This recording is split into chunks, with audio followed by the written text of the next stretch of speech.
Cosmic Inspector's Log, Case 06. Status: closed. A confession is supposed to follow its crime, the way thunder follows lightning. Mine arrived a day early. It came in the internal mail in a plain grey envelope addressed to me by name. Handwritten. Nobody handwrites anything anymore. That should have been the first clue. It was the second. The first was that I had no business being on that station at all. But I did not know that yet. Corran Station. An administrative hub, a place where nothing is mined, nothing is built, and everything is decided. 400 people, and by my private count, twice that many filing cabinets. I was there for a routine certification, dull work, the kind my office hands me when it wants me somewhere quiet. Hold on to that. I failed too. The envelope was waiting on my borrowed desk on the second morning. Inside, 3 pages in a beautiful, patient, old-fashioned hand. Confession to murder. It named the victim, the station's auditor. It named the place, the records annex, by the service stair. It gave the method, which this log does not need. And it gave the reason. The audit, then it gave the time. 14:20. Tomorrow. Every confession I have ever read looked backward. This one was written in the past tense about a day that had not dawned. I waited by the stair. She was early. She was always early. Grammar has no name for what that letter was. The signature belonged to the station's registrar. I found him in the archive hall at a standing desk, doing the thing this station keeps him for, writing. Corran is old-fashioned by charter. Its master ledger is kept by hand. 1 line for every ship, every birth, every death, every decision. The registrar has kept it for 30 years. His hand is on more paper than any man alive out here. In the corner of his hall, under a fitted cover, a brass scribe arm slept, the kind stations install for ceremonial copies. I noted it the way you note furniture. That was careless of me. He read the confession twice. I watched the colour go out of him line by line, like a corridor being shut down. "This is my hand," he said. "This is my hand, and I have never seen these words." He was not lying. There is a kind of fear that cannot be performed, and he had it. The fear of a man watching his own hand be accused of moving without him. His alibi for the night the letter must have been written was perfect, and it was cruel. He had spent it in the medical bay. His eyes are failing. The last man in this sector who writes for a living is going quietly blind.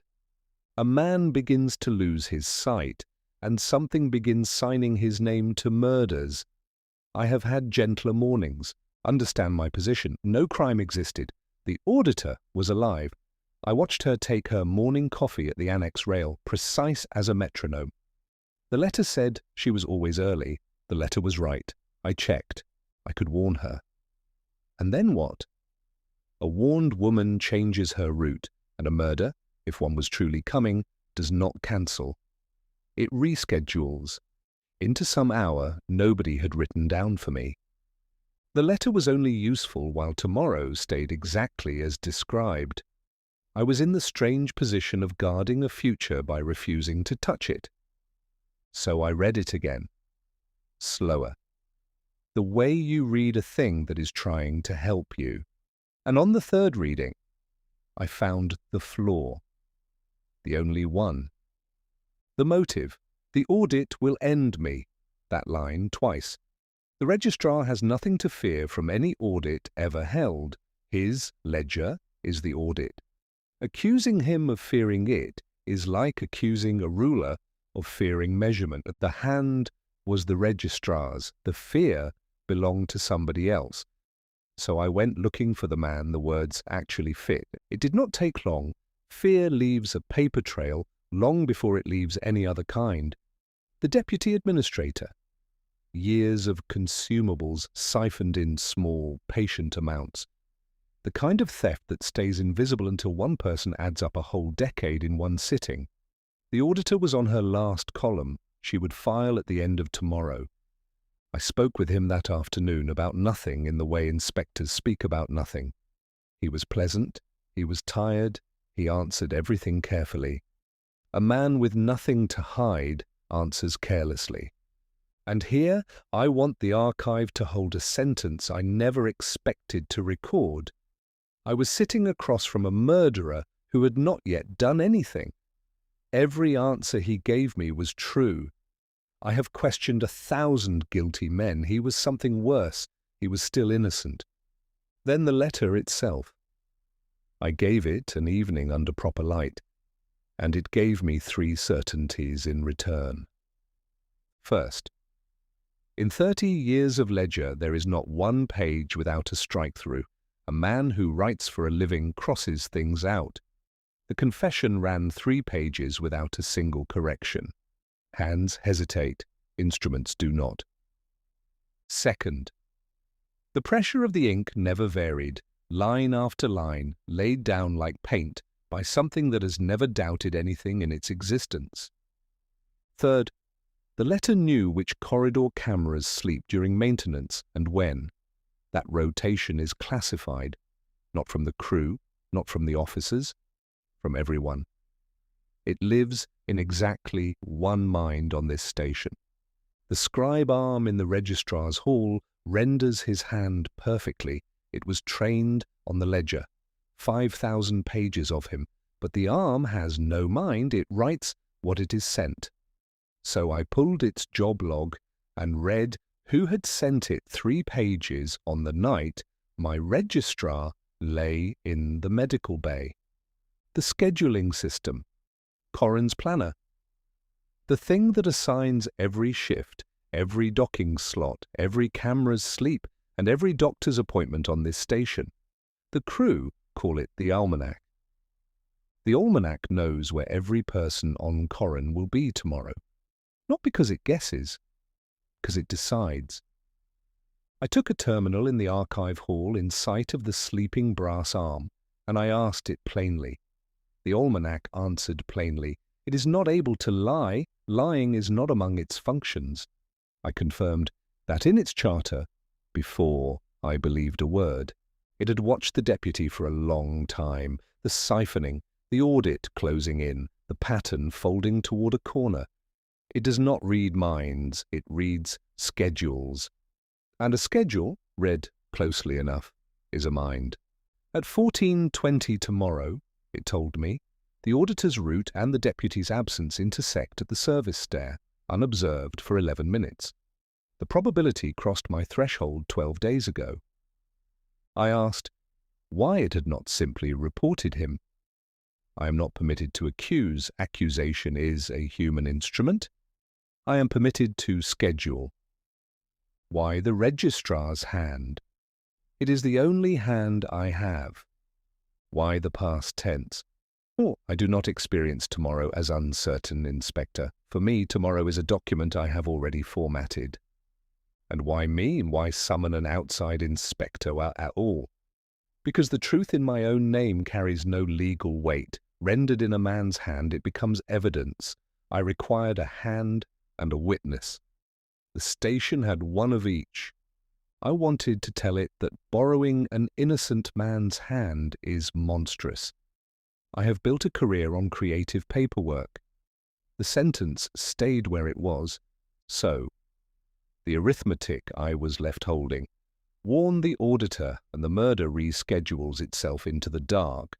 File the confession, and I destroy a blind man with his own signature. Arrest the deputy for what? The only crime on record so far was a letter. The murder needed 2 ingredients, a cornered man and an unwatched quarter of an hour. Could not uncorner the man. But the quarter hour belonged to a schedule, and I had just met the thing that owns the schedule. First, the auditor. I asked her to file the audit today, now incomplete. She refused once, on professional honor. I have never filed an unfinished number in my life. I told her the truth sideways. the only way I could.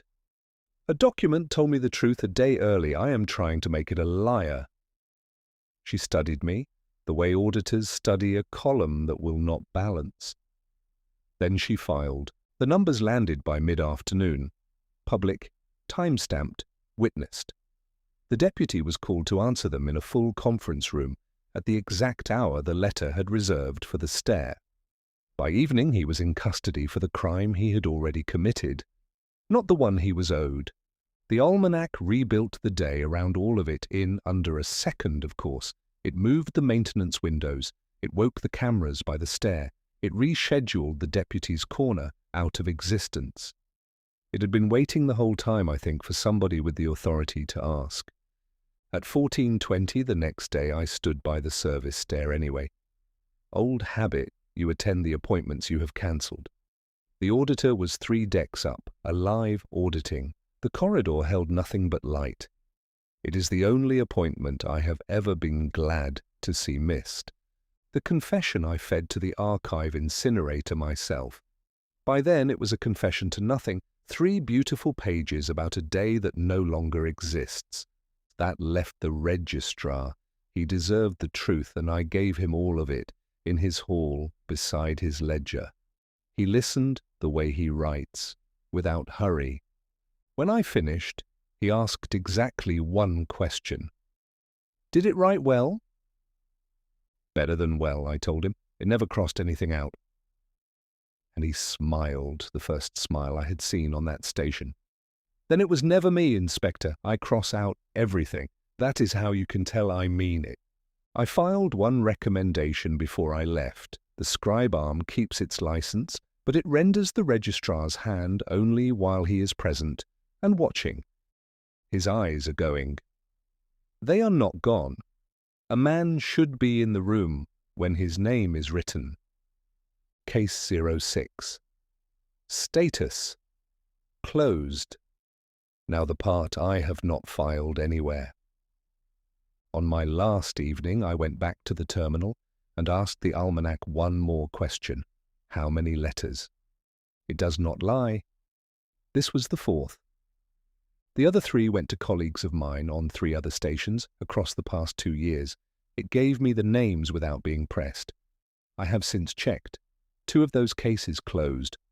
Quietly, cleanly, the way mine closed. The 3rd letter was never opened.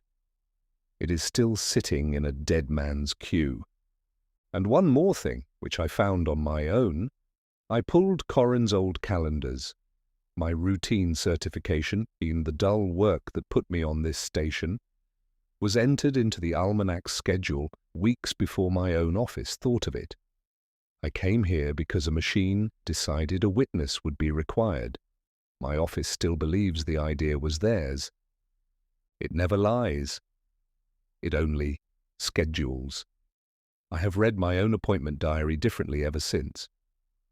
Somewhere on that station a machine keeps tomorrow in a drawer, formatted, dated, and signed. That is not the part that keeps me up.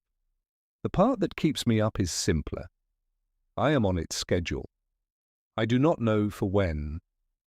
Case 06. Closed. Tomorrow, as far as I know, remains unwritten. As far as I know, end of recording.